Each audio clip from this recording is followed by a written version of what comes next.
في الفيديو ده انا هقول لك على اربع حاجات بس هيخلوك توفر اكتر من نص وقت المونتاج. لو انت مش عارف فوقتك مهم علشان تعرف تشتغل اكتر، علشان تستريح، علشان تعرف تعيش حياتك مع صحابك وتنزل مع اهلك. وانا في الفيديو ده مش هقول لك بس ازاي توفر وقتك، انا كمان هقول لك على السر اللي هيخليك مع توفيرك لوقتك تطور من نفسك في المونتاج. هي تبان غريبة شوية بس هنا الفكرة، وهي اننا اول حاجه وهي احترف التصور المرئي او الفيجواليزيشن. ممكن تكون اول مره تسمع عن الكلمه دي وهي حقيقي مش معروفه، بس اول ما تعرف معنى الكلمه دي انت هتوفر على نفسك وقت كتير. ومش بس كده، هنا السحر، وهي ان انت هتطور كمان من مستواك في المونتاج. طب خلينا نقول ان انت شخص بتقعد تشتغل على فيديو مدته دقيقه، الفيديو ده بياخد منك وقت 3 ساعات. في الثلاث ساعات انت ساعه بس بتشتغل جوه البرنامج بشكل فعلي، وبتاخد ساعتين تفكير في ايه اللي انت هتحطه في المونتاج بتاعك. وهنا بتكمن المشكله، ان الكمبيوتر بتاعك سريع وتنفيذك انت على الكيبورد سريع، عارف بقى الشورت كاتس وعارف كل حاجه ليها علاقه بازاي تخلص شغلك اسرع،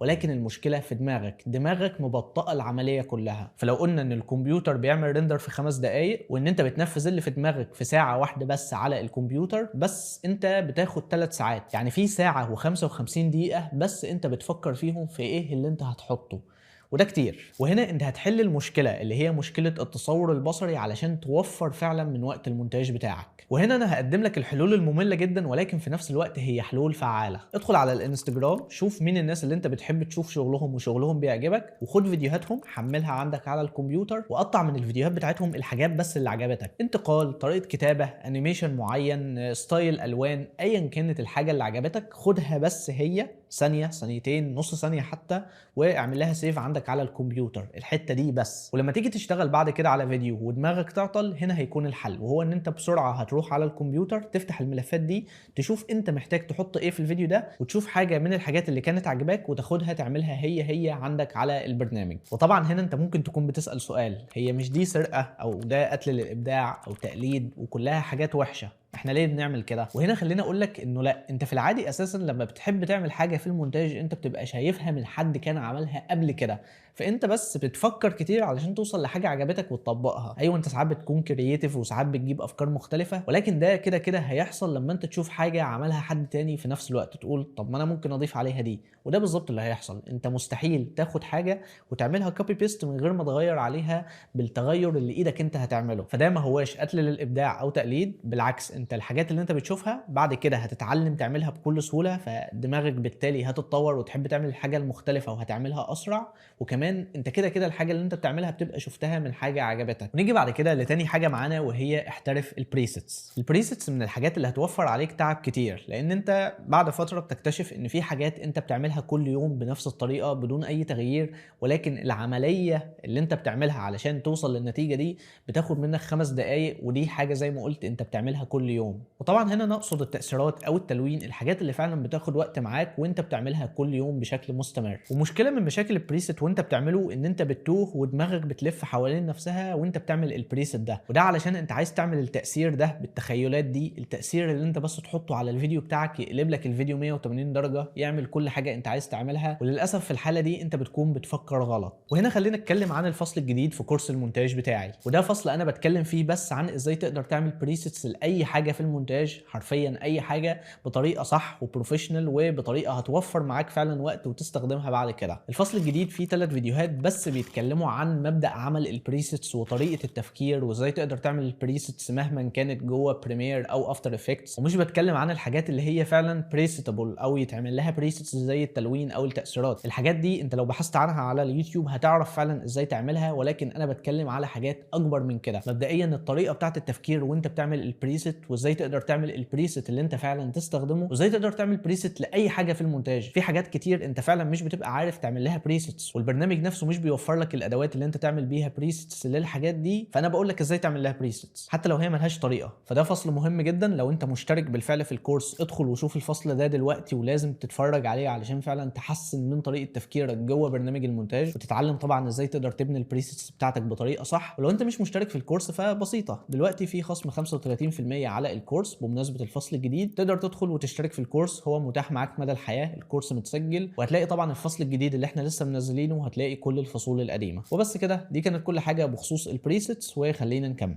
ونيجي بعد كده لثالث نصيحه معانا، وهي اعمل بروكسيز. البروكسيز بكل بساطه لو انت مش عارف فهي ان انت بتاخد الملفات الاصليه اللي انت بتعمل لها مونتاج وتعمل لها نسخه اقل في الجوده وخفيفه اكتر في الحجم، تعمل لها المونتاج اللي انت عايزه وتخلصها، ولكن قبل ما تعمل اكسبورت للفيديو اللي انت خلصته فبتستبدل الملفات الخفيفه بالملفات الاصليه بتاعتك الاساسيه. طبعا ده انت ممكن تكون سمعته في كذا فيديو، ولكن انت قلت لنفسك ايوه بس انا جهازي كويس مش محتاج ان انا اعمل بروكسيز علشان الاداء يشتغل عندي بشكل احسن. وهنا فعلا انت ممكن كلامك يكون صح، لان في اجهزه بتكون اضعف من كده وبتحتاج ملفات اخف، ولكن البروكسيز مهما كان نوع جهازك ومهما كانت قوه جهازك هي فعلا هتحسن وهتسرع من تجربه المونتاج بتاعتك، لان الملفات اولا حجمها خفيف وده هيأثر على الهارد ديسك بتاعك، فبالتالي العمليه هتكون اسرع. وتاني حاجه وهي ان الكودكس اللي انت بتعمل بيها البروكسي بتكون خفيفه قوي على الكمبيوتر، لدرجه ان انت لو انتهى وعملت عليها مش عارف ايه وايه وايه عادي الاداء مظبوط ما فيهوش اي مشكله. خليني اوضح لكم بمثال عملي. مثلا الفيديوهات اللي انتم شايفينها في التايم لاين دلوقتي دي فيديوهات انا كنت مصورها للكورس بتاعي.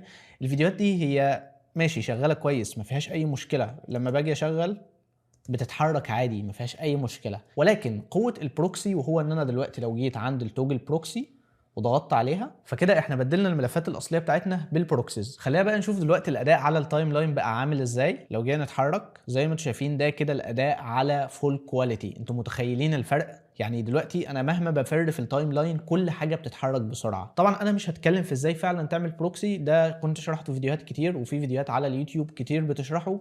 شوف انت بتستخدم ويندوز او ماك وشوف الكودك المناسب للجهاز اللي انت بتستخدمه سواء زي ما قلت ويندوز او ماك، هتوفر على نفسك وقت كتير قوي وهتوفر على كمان الكمبيوتر بتاعك في الاستهلاك والعتاد والشحن والحاجات اللي زي كده. لان لو انت دلوقتي بتستخدم لابتوب زي حالاتي مثلا فانت هتحتاج توفر برضو على الكمبيوتر بتاعك وعلى الحمل اللي هو بيشيله وانت بتعمل مونتاج. فالبروكسيز مهمه وهتوفر عليك وقت، ولكن من ناحيه السوفت وير اللي انت بتشتغل عليه. نيجي بعد كده لرابع واخر حاجه معانا في الفيديو ده، وهي اعمل لنفسك. الاسيتس هي الاصول بتاعتك او المكتبه اللي فيها كل حاجه انت بتستخدمها كتير على طول، زي الانتقالات والاوفرليز والبريسيتس بتاعتك، المشاهد اللي انت بتحب تضيفها كتير، المؤثرات الصوتيه بتاعتك، كل حاجه انت بتستخدمها وبتتردد عليها بشكل يومي دي اسمها اسيتس او اصول انت بترجع لها على طول ودايما وكل يوم. مهم جدا بقى ان انت تكون مخزن الحاجات دي كلها في مكان واحد بتنظيم واضح، علشان الحاجات دي هتبقى ملازماك دايما ووصولك ليهم هيكون اسهل لما يكونوا كلهم في مكان واحد بس. وخليني برضو في الفيديو ده اشارك معاكم طريقه تنظيمي للاسيتس بتاعتي بحيث ان انت ممكن تاخدها وتعمل زيها، وده فعلا هيوفر عليك وقت كتير. زي ما انتم شايفين ده كده الفايل مانجمنت بتاعي، في كل حاجه تقريبا انا اشتغلت عليها، الفيديوهات بتاعتي والكلاينتس اللي انا اشتغلت معاهم، كريم السيد، عطوه، فاطمه، الناس دي كلها انا اشتغلت معاها، وفي كمان حاجات تانية، ولكن الاساس هنا لو انت خدت بالك وهو الام اسيتس. ده فولدر انا مرقمه بصفر موجود في الاول خالص، في كل حاجه تقريبا انا بستخدمها على طول بشكل يومي، باك جراوندز بقى، براشز، ترانزيشنز، ايكونز، اوفرلايز، ساوند افكتس، والساوند افكتس جواها حاجات تانية، والترانزيشنز جواها حاجات تانية، وفيها الفيجوال ريفرنسز اللي انا بحب ارجع لها. كل حاجه انا بستخدمها بشكل يومي موجوده في الفولدر ده، والفولدر ده دايما ابديتد. يعني مثلا لو انا استخدمت في بروجكت حاجه انا اول مره استخدمها فعلى طول بروح اخد الفايل ده وبحطه في الام اسيتس، لان الام اسيتس ده هو فولدر موجود عندي جوه كل بروجكت. وبس كده، دي كانت كل حاجه معانا في الفيديو ده، 4 نصايح مهمين جدا هيفرقوا معاك في تنظيم الوقت وتقريبا هيوفروا عليك نص وقت المونتاج. مهم جدا ان انت لو مشترك في الكورس تدخل تشوف الفصل الجديد، ومهم برضو ان لو انت مش مشترك في الكورس تلحق تشترك في الكورس قبل ما الخصم يخلص. وبس كده، اخيرا لو الفيديو عجبك ما تنساش تعمل لايك وما تنساش تشترك في القناه لو انت مش مشترك، وطبعا لو عندك اي استفسار اكتبه تحت في الكومنتات وان شاء الله هرد عليك، وان شاء الله اشوفكم في الفيديو اللي جاي. سلام.